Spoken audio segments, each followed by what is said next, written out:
Hi everyone! Welcome back to my channel and welcome to my channel if this is your first time watching my vlog. And kung hindi ka pa nakapag-subscribe sa channel ko, please click the subscribe button down below and also the notification bell para ma-notify kayo every time may bago akong vlog. And for today's video, I'll be doing a Charan! Balot Mukbang Challenge! Yes, may balot dito sa Amerika. Actually, this year lang namin siya na-discover. So ito, nabili namin siya sa Asian store. $1 ang piraso. And fresh pa siya, so kami na ang magluluto. So are you guys excited? Tara, lutuin na natin. Yan, sain na natin.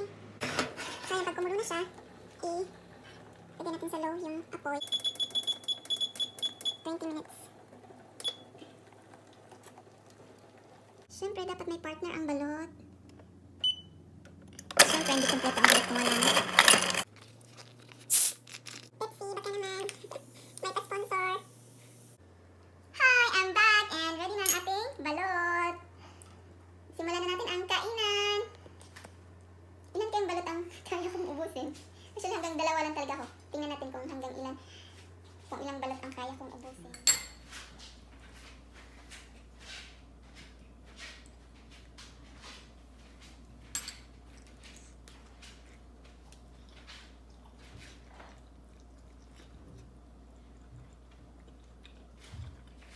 Ayaw kong tingnan yung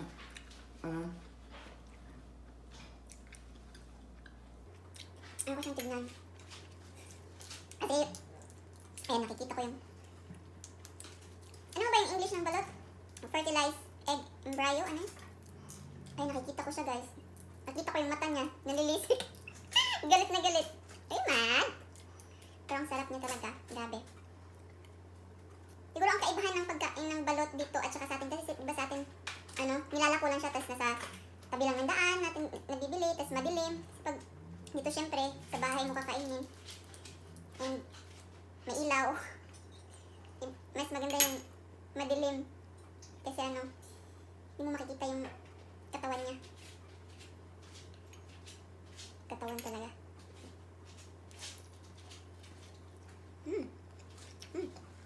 Sarap.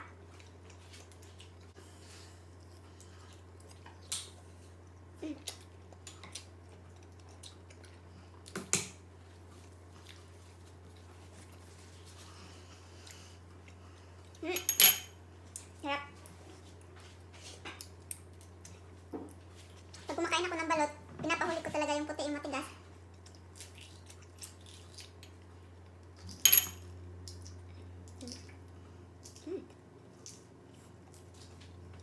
Sarap niya ni partner sa pinakulat.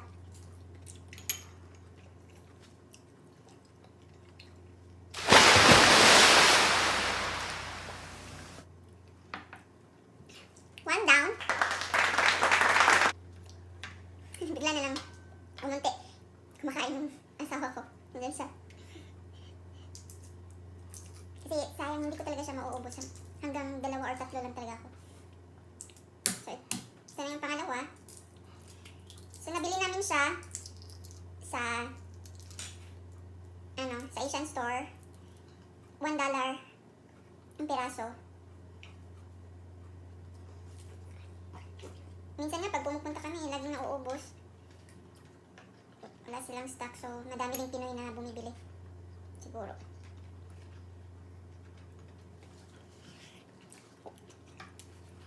So, isa siya sa nasa listahan ng aking bucket list pag uwi ko ng Pilipinas.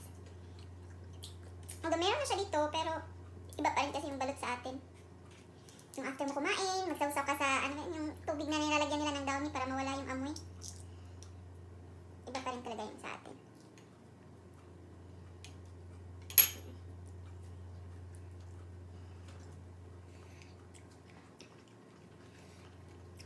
Grabe, sobrang sarap ng balot, no? Magkano namang balot sa atin? 4 years? Kasi, ilang years na ba ako dito?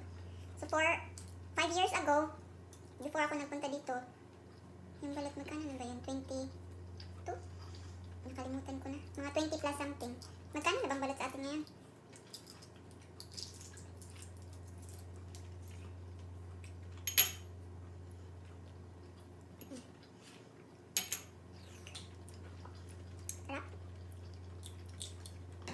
Yung asawa ko nagmumukbang din.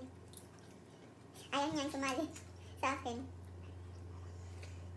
Mahihiya kasi siya.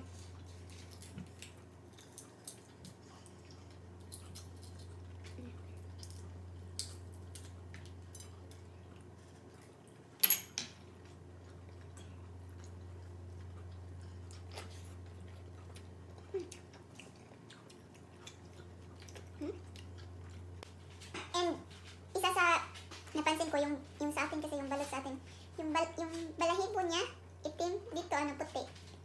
Kasi ano, sa Amerika.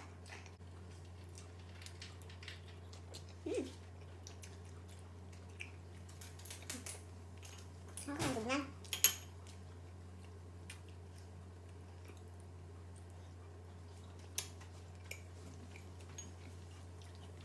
Hindi ko alam kung ilang days na to.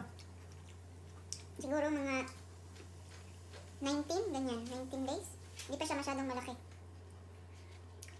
Sakto lang. So, hindi mo pa masyadong mapipil yung balahibo, yung mga paa.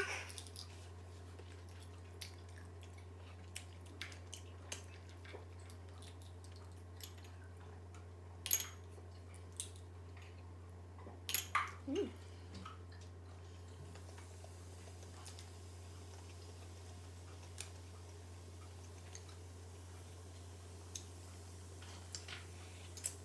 Sarap.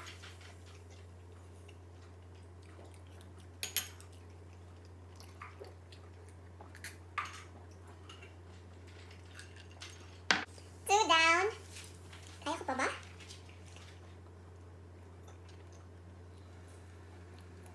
Kaya ko pa ba? Sa atin pag kumakain ako hanggang dalawa lang. Kasi hanggang dalawa lang yung kaya kong bili. Mahal kasi ng balot, di ba? Pero dito din naman, hanggang dalawa lang ako. Ewan ko kung kaya ko pa. Pero kasi, sayang din naman pag, ubusin na lang natin pangatlo. 5 lang yung niluto ko, 2 sa asawa ko, tsaka 3 sa akin. I'll try to beat my, usual intake of balot. Right. So, pangatlo. Diba sa atin ganito din nilalagyan ng XX? X or number? Kung ilang days. Or pag Penoy ba, ganyan. So, ayun na, ang pangatlo. Hi! Ayan. Parang baliktad yung pagkaano ko. Pagbukas.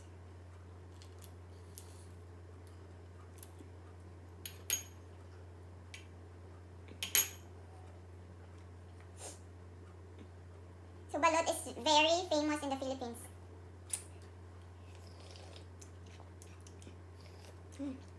Sarap na. Pinakulat.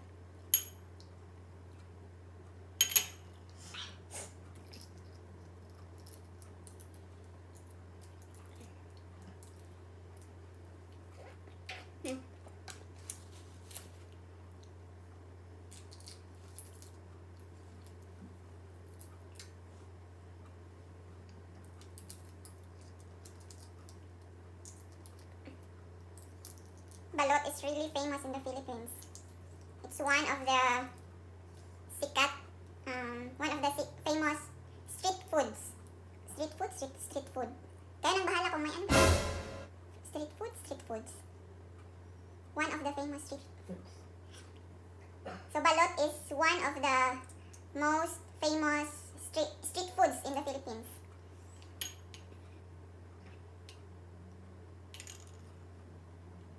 So when you travel to the Philippines, make sure to try this one. It's really yummy. Parang baliktad yung pag-ano. Joke lang. Yan na. Kabukas na siya.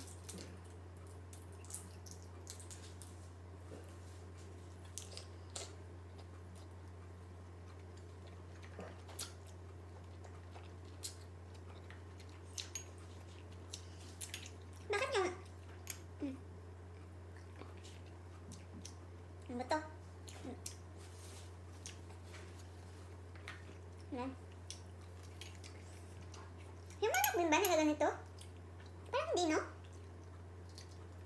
Bakit yung sa ano? Di ba sa sa bibi to, yung pato. Yung sa manok ba nagaganito ba? Nagiging pag itlog ba ng manok, niluto ng ganito, balot din ang tawag? Hindi ko alam.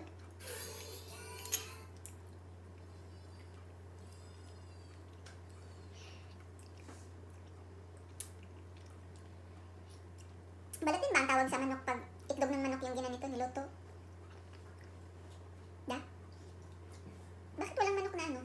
Na ginaganito? Sa bibi lang. Bakit kaya? I-comment nyo guys kung ano, kung bakit.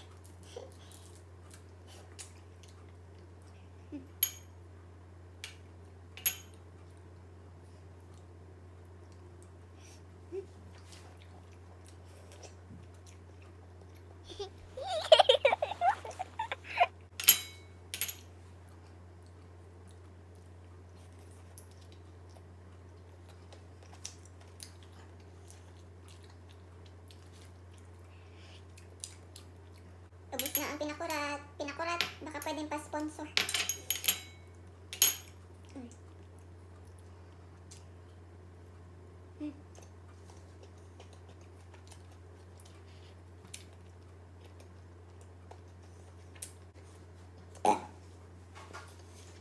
Excuse me.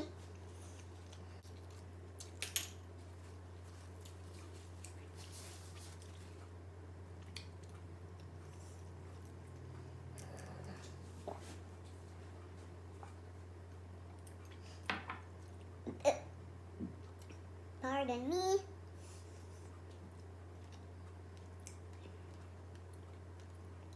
Oh guys, hanggang 3 lang talaga yung kaya ko.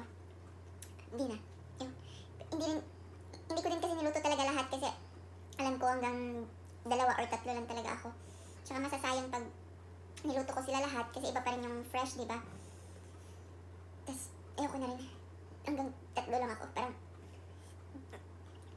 Parang sayang, baka mailabas ko siya. So guys, ayan, tapos na. Hanggang 3 lang ang kaya ko. Sana pag uwi namin sa Pilipinas, magmukbang ulit tayo ng balot. And that's it for today's video. I hope na nag-enjoy kayo at nabusog kayo watching my balot mukbang challenge. And kung meron kayong mga suggestions na videos na gusto nang gawin ko, i-comment nyo lang sa comment section. Gusto kong magpasalamat sa lahat ng mga nag-subscribe sa channel ko. Thank you so much sa support. Thank you guys for watching. Keep safe everyone. Bye! See you in my next vlog.